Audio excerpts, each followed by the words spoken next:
Assalamualaikum warahmatullahi wabarakatuh. Berjumpa lagi dengan saya di Arvan Saputra Channel yang membahas sharing tentang BLT atau Bansos.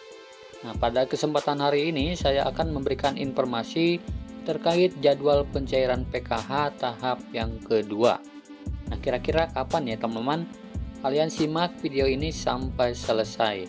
Nah, namun sebelum videonya kita lanjut, bagi teman-teman yang baru bergabung dan ingin mendapatkan informasi terbaru tentang Bansos, silakan kalian klik tombol subscribe-nya dan aktifkan kode loncengnya terlebih dahulu ya, supaya mendapatkan informasi tentang Bansos terbaru dari channel ini.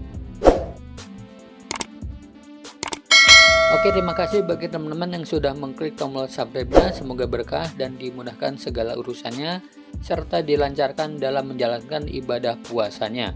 Amin ya Allah ya Rabbal Alamin.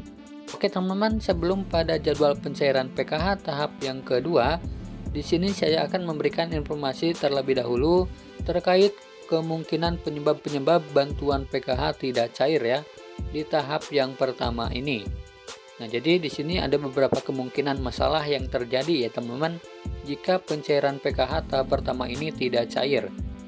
Nah, dan berikut adalah kemungkinan yang terjadi ya teman-teman apabila di pencairan PKH tahap pertama ini tidak cair. Yang pertama adalah kemungkinan terdeteksi data ganda penerima bansos. Nah, seperti dalam satu keluarga ada yang menerima double bantuan, seperti istrinya dapat PKH, kemudian suaminya dapat BPNT. Nah, jadi itu tidak boleh ya teman-teman. Nah, karena nanti akan terdeteksi data ganda oleh pusat ya teman-teman. Nah, dan bisa dianggap melanggar aturan yang membuat data si KPM PKH dinonaktifkan. Bahkan bisa jadi datanya akan ditidurkan oleh pusat. Nah, jadi perlu diketahui untuk penerima bantuan dalam satu keluarga itu harus satu ya teman-teman. Nah, jadi tidak boleh double. Antara si suami dan istri itu tidak boleh dapat. Jadi harus salah satu ya teman-teman. Nah, kecuali untuk si istrinya dapat PKH, kemudian dapat BPNT juga. Nah, itu baru bisa ya teman-teman, karena BPNT-nya adalah bantuan komplementer ya teman-teman atau pelengkap. Nah, kemudian informasi yang kedua, penyebab kemungkinannya adalah terdeteksi oleh pusat, namanya di blacklist ya oleh bank akibat memiliki pinjaman bank yang menunggak.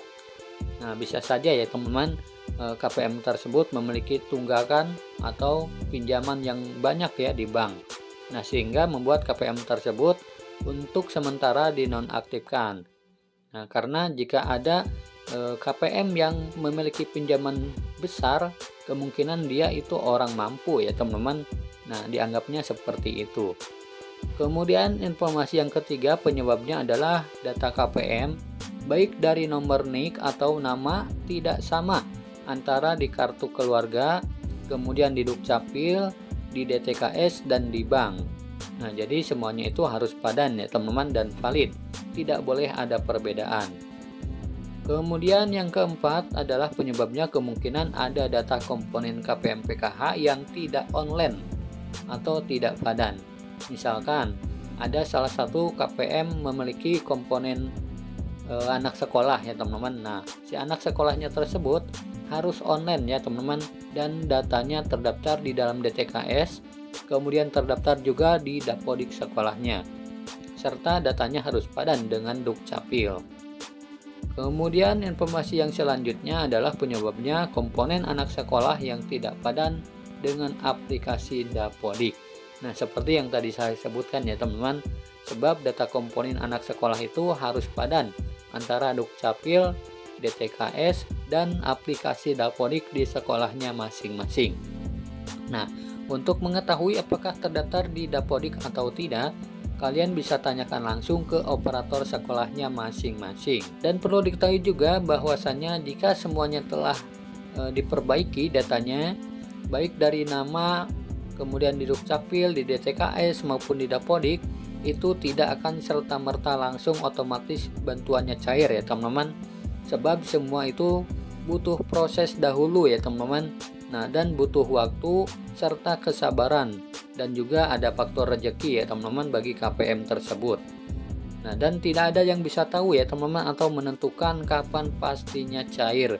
Itu semua tergantung dari kewenangan Kemensos. Nah, jadi untuk yang sudah diperbaiki datanya, harap bersabar dulu ya teman-teman karena butuh proses dan waktu. Jadi berdoa saja semoga lancar dan secepatnya bisa cair lagi. Nah, dan berikut adalah informasi jadwal pencairan PKH tahap yang pertama sampai tahap yang keempat di tahun 2023. Nah, jadi dalam satu tahun itu ada 4 tahap ya teman-teman.